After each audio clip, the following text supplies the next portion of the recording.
Let's bring in Bill Bender. Sporting news, one of the absolute best in the business. Always a pleasure and a privilege to have you on, sir. Welcome back. Hey, 75 one-minute rounds, huh? Is that what we're doing in college football now, basically? It seems like it. And then we're all expected to come up with the answers for everything else. Obviously, I think everybody was caught like, what? When this came down. So what was your reaction? And then you had to carve out winners and losers out of this right away.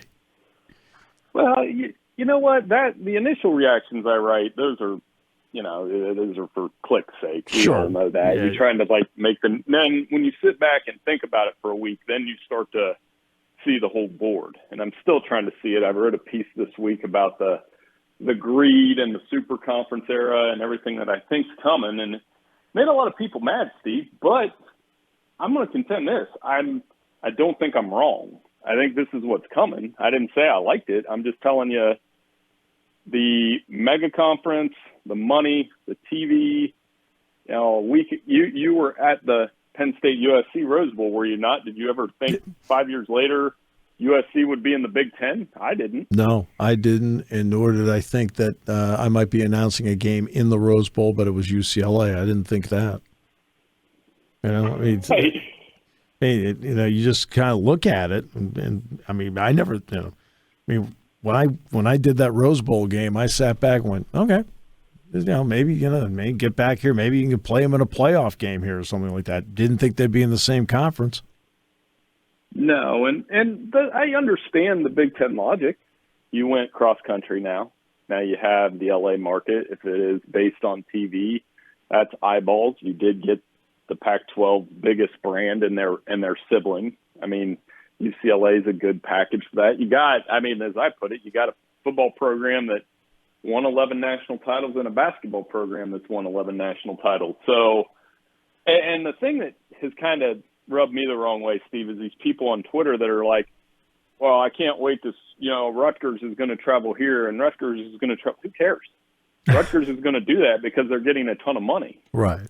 Exactly. And Rutgers is not fully vested because Rutgers has borrowed so much money or been advanced so much money in the Big Ten. They don't actually get a full check until of the cut until 2027. I mean, and if you're Mike Bone, let's be honest about it. You're Mike Bone. Martin Jarman, UCLA was in a world of hurt financially. But if you're Mike Bone, you're going to sit there and you're going to look over at Lincoln Riley and say, Rutgers is getting 2.5 times the TV money we are. And Riley's going to look at him and say, no. Really? Right. It is.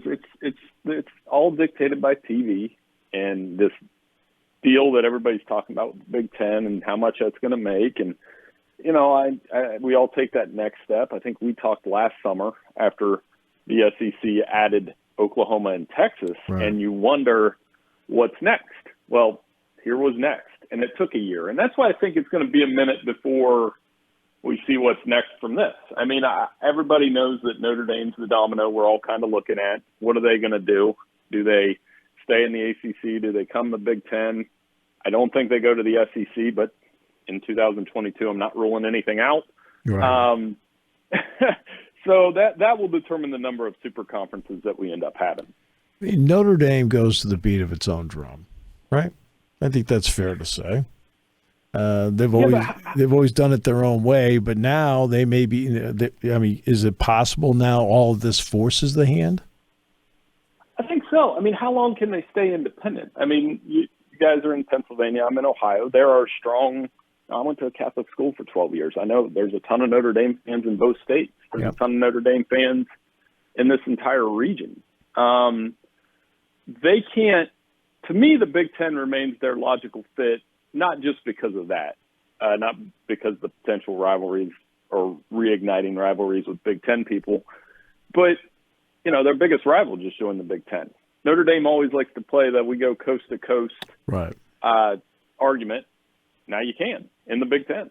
Yeah, that's a really good point. That's a really good point because obviously the biggest rival is USC.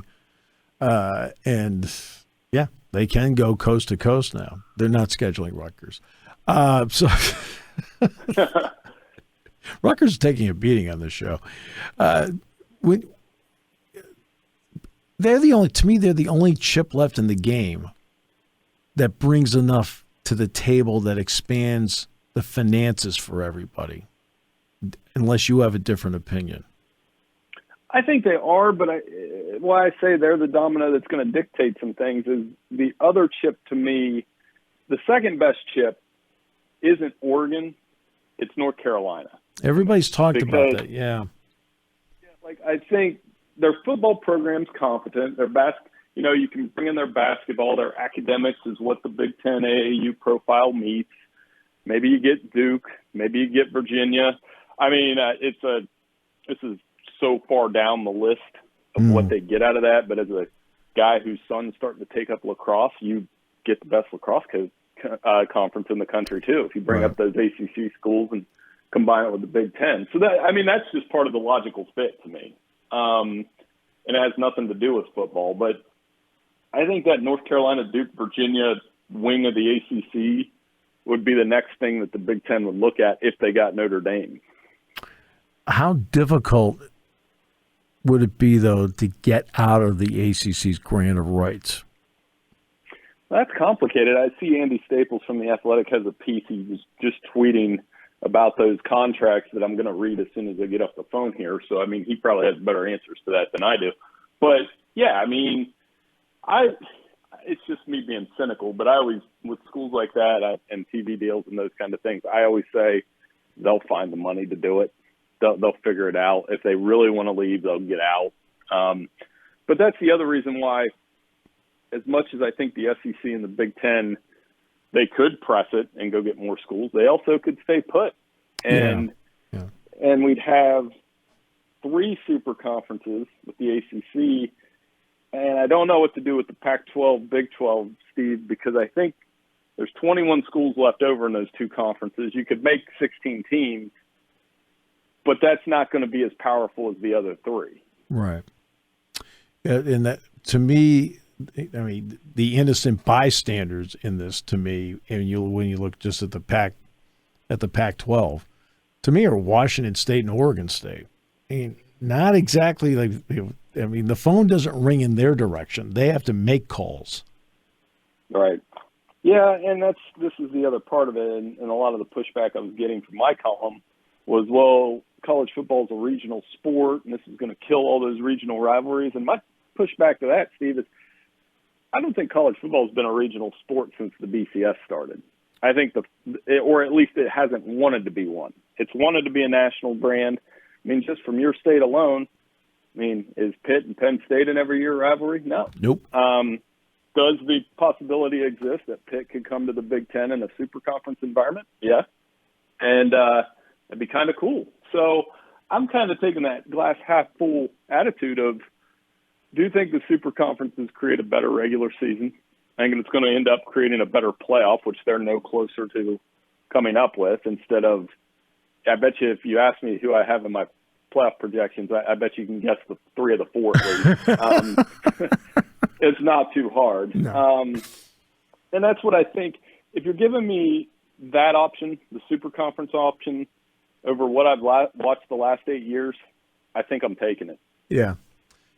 Because of the days gone by, and you and I would remember the Southwest Conference of all things. The Southwest Conference, the Big 8, the Pac-8, which then became the Pac-10, then became 12. The Big 10, the SEC, and so forth, the ACC. Those days are gone now, Bill. I mean, that's just not the way it is now. It has more of an NFL feel to it. At least to me, it does.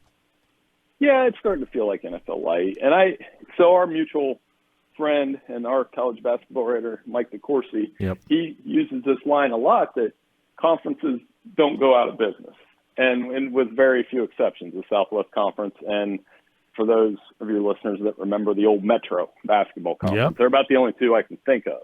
Yep. So that's another reason why I think this might be slower than we believe it is the ACC is not just going to go out of business. The Pac-12 and the Big 12 are going to work together, I think, to try to survive. And it's going to be different, though. And I think the Big 10 and the SEC, if they're playing the rule of this AFC and NFC, I'm wondering how far they're going to press it. And here's another interesting part. And I haven't really brought this up in a while, but I'll bring it up now. What's interesting about a super conference is that, say, everybody plays on a given Saturday. So everybody plays. You've got 8 conference games in the SEC, and you got 8 conference games in the Big Ten. And some of them are going to have some power matchups. You're going to have 8 winners, but you're also going to have 8 losers.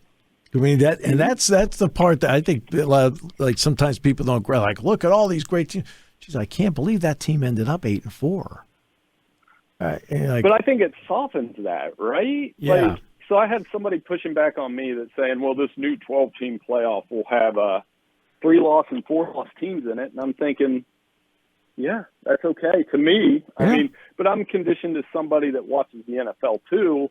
And the point I made is and I'm a Mac graduate too, so it hurts to say this, but I don't need to see Ohio State play Akron. Right. Yep. Yeah. I went to Ohio, as you know. I don't necessarily need to watch Penn State, Ohio, unless I think Ohio is going to win. Right. No, well, exactly. It even gets to the point where I watched Cincinnati play Indiana last year. You want to know why? Because Penn State was going to play Indiana. I really didn't care. I was like, I had no interest in watching Cincinnati. And they made the playoff, and I had no interest in watching them. I had no interest in watching their championship game. But if you get Penn State playing USC and Oregon as part of a crossover schedule that's a 10-game conference schedule with some forgiveness built in because you're playing a tougher schedule. Right. I'm all about it. I mean, I think the other thing with college football that we've been conditioned to think is one or two – well, it's proven true in the playoff era. If you lose twice, you don't make the playoffs. That's right. Yeah. And Penn State felt that in 2016 the hard way. Yep. This makes that go away, and I think it could be a good thing. And look, in the NFL now, look, it's obviously it's a different ball game, but 9-7 has won the Super Bowl. I mean, the Giants were 9-7. They won the Super Bowl. They beat the Patriots. I mean, so it's not going to be to that extent. But a 4-loss team with a great schedule could get in. They could win it. Yeah, and I mean, I'm a Packers fan. Their last Super Bowl they won was out of the wild card. Yeah, they were the 6th seed, right? Yep, and they went, and Aaron Rodgers got hot, and there it was. And I've watched him be the 1 seed and not be able to break through. So I just look at the NFL playoff model and the NFL regular season model, and I go off our traffic at Sporting News and the stories that you read. It's king. It's absolute king. It's not close. There's not another sport that's close. That's right. And college football, if you adopted a similar model and you had a playoff that could produce something that was akin to the divisional playoff weekend, that'd be outstanding. And I don't know if they can do it. They're not going to be able to do it without some sacrifices, and that's obvious. But I think it can be done. And as I wrote in my column, Steve, an interesting test case is this year because rivalry weekend is going up against the World Cup. Right. And I'm not a soccer guy, but there will be some interest in soccer at that point. Yeah, there will be. There'll be a lot of interest in soccer because it's in Qatar. They had to play it at the time of the year where it had to go up against the NFL and not in the summertime, because they would feel like they were on a rotisserie if they played in the summer in Qatar. So I'm with you. I think you get a better playoff. I'm with you all the way through on. I think you actually you get a true national champion, right? Mm-hmm. And the other point that you made in this, which I think was really interesting, was about a new generation of fans. And I'm with you on that. I think that happens. I think, look, you and I have to adapt to what happens. I have no problem adapting, but I think for young people out there, this brings a level of excitement to it. Oh, for sure. I mean, I have an 11-year-old boy, and I listen to his. I'll be honest, him and his group of friends aren't the college football junkies that I was. They'll watch NFL and they'll watch NBA, but they're not like diehard college football fans. They're not. And I was explaining to somebody, I was like, okay, you want to go back to the 90s, huh? You want a decade where there were 3 split national championships, and that's not counting the year that Nebraska and Penn State were 1 and 2, right, which could have been easily a 4th split. Right. You want to go back to the BCS era where a computer determined it, and I remember that. People were destined to BCS every year. And now you want to stay with a model where, like I said, there's 7 schools that have been that have taken 25 and 32 playoff spots. Yeah. If you guys want to stay with that, that's cool. But that I think my story and the negative reactions it drew, I think people just read the headline and didn't. You actually read what I wrote, and you can see where I'm going with it. And that's what I think the people that want to try to see the whole picture, for better or worse, I'm just saying that's what I think is going to happen.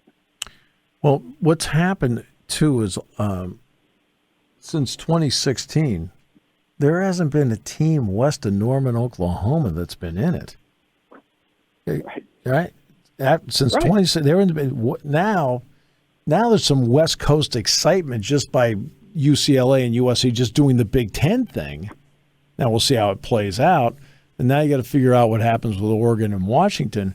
But it does give a coast-to-coast feel instead of, okay, the wagon train stopped in Norman. Right. Well, and people say, well, college football is a regional sport. Yeah, right now it's a regional sport dominated by one region. Yes. The SEC. And we've been watching that for 20 years. Yeah. I mean, at least 10. I know Tennessee won the first one, but pretty much since the first BCS champion. If you want that to continue, go right ahead. I think the super conference thing, and the other part of the Big Ten that's really interesting to me, and I spelled this out the week before, was if you look at the top 12 all-time winningest programs, top 12. Yep. The SEC has 6, right, Steve? They have That's right. Alabama, Georgia, LSU, Tennessee, Oklahoma, and Texas. Yep. Big Ten has Penn State, Ohio State, Michigan, Nebraska, USC.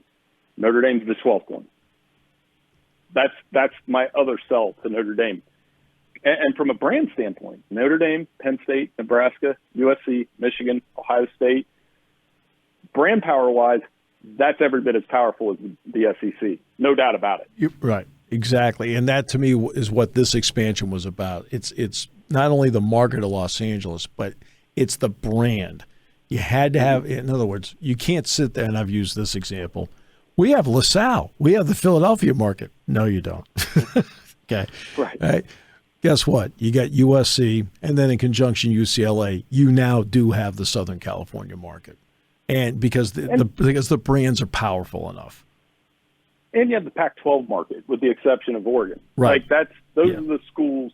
When you and I talk about preseason prognostications and all that stuff, how many times do we use the phrase, well, when USC is good, it's good for college football? Yeah. And it's true. And I think them having Lincoln Riley and this army of transfers that they have, yes, it's good for college football, no doubt. You're good for this show. It is my fault for not getting you on more often, because every time we do this, we just talk, and I love it. And we have a blast doing it. So let's not be strangers on this. How about that? Well, yeah, and I'll see. I'm going on vacation next week, and I'm going to be all ready for Big Ten Media Days. Hopefully, when I'm on vacation, Steve, they don't add 6 more teams. We'll see. You and I have coinciding vacations. I'm on vacation next week too, and if they add it, I'll answer my phone. Bill, have a great time on vacation. Relax. Put your feet up, okay? You earned it.